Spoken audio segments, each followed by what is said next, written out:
Hello everybody, this is Fernando for the latest Cryptids and Monsters video. Alright, let's go ahead and let's continue the wonderful book, Mysterious Monsters, Fact or Fiction. This time finally going into chapter 2. This is the reason why I got this book, because chapter 2 brings up an interesting analysis. So all throughout chapter 1 we were going over the information associated with cryptids in several parts, and most importantly viewers and real-life witness testimonies associated with these things being real. Chapter 2 though is going to delve into this. Its title is Mysterious Monsters Do Not Exist. I repeat, it's Mysterious Monsters Do Not Exist. So now, for the most of the rest of the book, it's going to be about the opposite. There's going to be several chapters, or several parts, within the chapter of people critiquing the world of cryptids. This is why I love this stuff, because I wanted to present this angle and see. Let's go ahead and let's delve together on it together and then see what exactly their analysis is. Part of me makes me wonder if this is going to be skeptical stuff or it's just going to be a loose, almost like an insult when it comes to the people posting things. Like anybody that believes in cryptids is just crazy, and they're going to be their analysis. That's at least what I'm thinking up front. So without further ado, let's start chapter 1. The title of it is very alarming. It says Mothman is a barn owl. So let's go ahead and let's feature that here, and then I'll be able to give my own thoughts and comments. Let me know what yours are as well. And here's what it says. For a brief period from 1966 to 1967, people in Point Pleasant, West Virginia were plagued by sightings of a scary creature, a winged man that came to be called Mothman. Mothman has also been spotted sporadically there and in other places since that time. Although many people claim to have seen Mothman, skeptics are convinced that there is a normal explanation for the appearances of the seemingly abnormal creature. Skeptic Joe Nickel, a senior research fellow for the Committee for the Scientific Investigation of Claims of the Paranormal, explains in the following article why he believes that witnesses who thought they saw Mothman actually saw the common barn owl. Nickel also mentions the Men in Black. Often Mothman witnesses to other strange phenomena such as UFOs claim to have been contacted and sometimes threatened by mysterious men who purport to be government agents. People in the field of paranormal investigation call these men the Men in Black because they usually wear black suits and hats and dark glasses. Nickel is a regular writer for the Skeptical Inquirer, which is a monthly magazine and has made a career kind of investigating and debunking supposedly paranormal phenomenon. He is the author of several books on paranormal topics, including Real Life X-Files, Investigating the Paranormal Mysterious Realms, Probing Paranormal, Historical, and Forensic Enigmas. And here's what he says. A 2002 movie, The Mothman Prophecies, tells the story of a reporter, played by Richard Gere, who is drawn to a West Virginia town by eyewitness accounts of a flying monster from November 1966 to November 1967. Residents in the vicinity of Point Pleasant, near the Ohio state line, were frightened by Mothman, whose appellation was the reporter's takeoff on the then current Batman TV series. The movie is based on the book of the same title by arch paranormal mystery monger John A. Keel. Keel rounded up giant bird reports, both local and worldwide, and combined them with UFO sightings, visits by Men in Black, telephone predictions from alleged extraterrestrials and their contactees, which are precursors of the abductees, plus a tragic bridge collapse and sundry other elements. Mothman was encountered one night about 7 miles from town when two couples drove through an abandoned complex popularly called the TNT area after its World War II use for making munitions.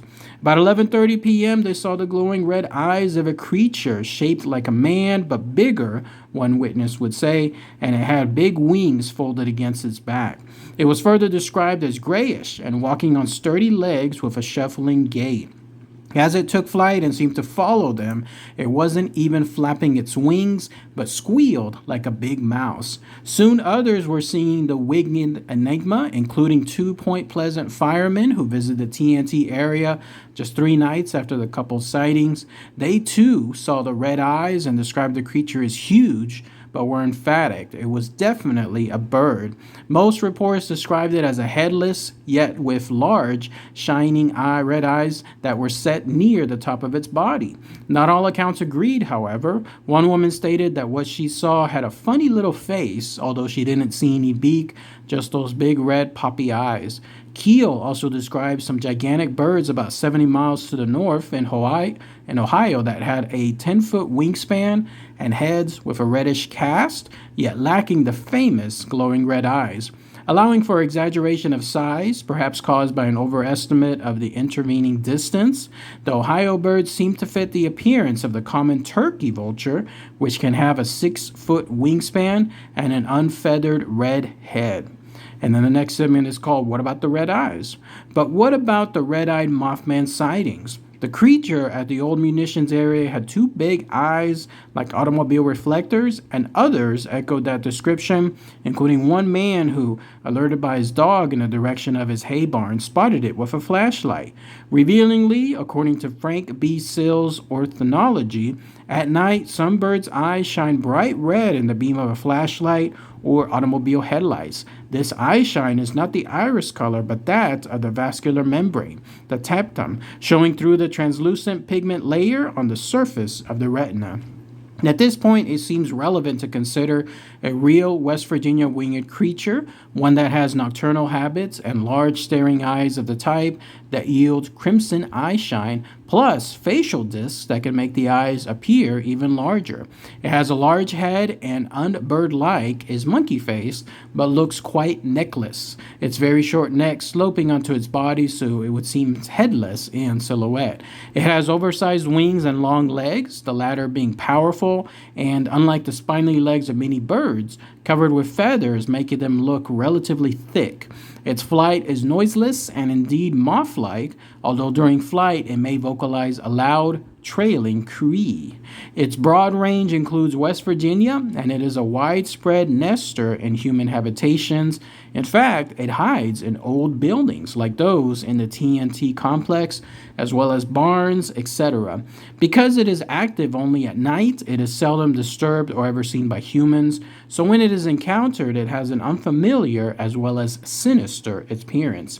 Its name is Tyto alba, the common barn owl. While it is far from man-sized due to its big wings, some 44 inches, and long legs, it nevertheless appears deceptively large, especially in flight. Allowing for such deception, compounded by multiple unknowns, distance, true size, size of nearby objects for comparison, as well as darkness, surprise, fear, and other magnification factors, we have what I believe is the most likely candidate for Mothman. Of course, given the many reports, there is unlikely to be a single explanation for all, and hoaxes, hallucinations, other birds, etc. may have been involved in the contagion. Next segment is called Unreliable Excited Witnesses. We are thus faced with a choice between a plausible, naturalistic explanation on the one hand and a fanciful, incredible one on the other. The evidence for which is based solely on the most undependable evidence, i.e. reports by excited witnesses. I think we must choose the former while realizing that the latter will be preferred by Hollywood producers and others bent on selling a mystery. Then that's it. That's it for part 1 of chapter 2. Once again, delving into the theme Mysterious Monsters Do Not Exist. This one being titled Mothman is a barn owl. So let's go ahead and let's talk about that here. As you can see, this particular subchapter is going to be a good example of how the rest of the book is going to be. It's going to be people playing their angle. They have an angle to showcase, and then they're going to cite facts or other type of analysis for it as well. Here in this case, this guy, Joe Nichols, states it is a barn owl. He pointed out to several inconsistencies associated with the Mothman and how it basically relates to the sightings of a barn owl, how they're both kind of large, not like the barn owl not being as large as what the Mothman is supposed to be, but it has those same giant red eyes, the same that would shine whenever any lights are placed upon it, and then it has that necklace feature, mainly because of the way its wings and its head almost become one. And then it has those thick legs that the Mothman is said to have because of the fur that's associated with his legs, and of course those huge wings, how they can stretch about 4 feet total, how those, coupled with the nighttime, coupled with surprise reactions, and then also distance, and then of course people's bad judgment when it comes to looking at things in a really fast manner. And lo and behold, a barn owl suddenly becomes the Mothman. I remember seeing a YouTube video on this years back, probably less than 10 years ago, and in it was like somebody had uploaded some TV show that presented witnesses as they were driving by a road, and then lo and behold, when they passed a certain point, they didn't know this, but to their surprise, they saw something in the distance. But this thing was purposely placed in a manner so that they could only catch it for like a second before their car passed a certain point, and then this thing was hidden again over by some trees. And so later on, they were asked, what they thought like this thing was, and then they gave wild variations, including it being like 15 foot tall and gigantic and a monster and stuff like that. And then when they told a person to drive back, it was just a cutout of a barn owl, and this barn owl was just sitting there, quote unquote, because it was a cutout, but it was just a regular sized one. So I can see how that could happen, but I think at the same time it's not giving credit to everyone else that didn't, like, let's say, pass by in a quick manner, like they saw it. In other words, they saw it and it saw them. They had lots of chance to look at it and lots of chance to realize, is it something else, like in terms of an owl, or is it something else completely different, and make the judgment that it's something different. There's a difference when it comes to that. But let me know what you guys think. The next part is going to be Mothman is a sandhill crane. So again, this is going to be an analysis of it being yet another different creature. All right, everybody. Thanks again as always. Take care. Bye.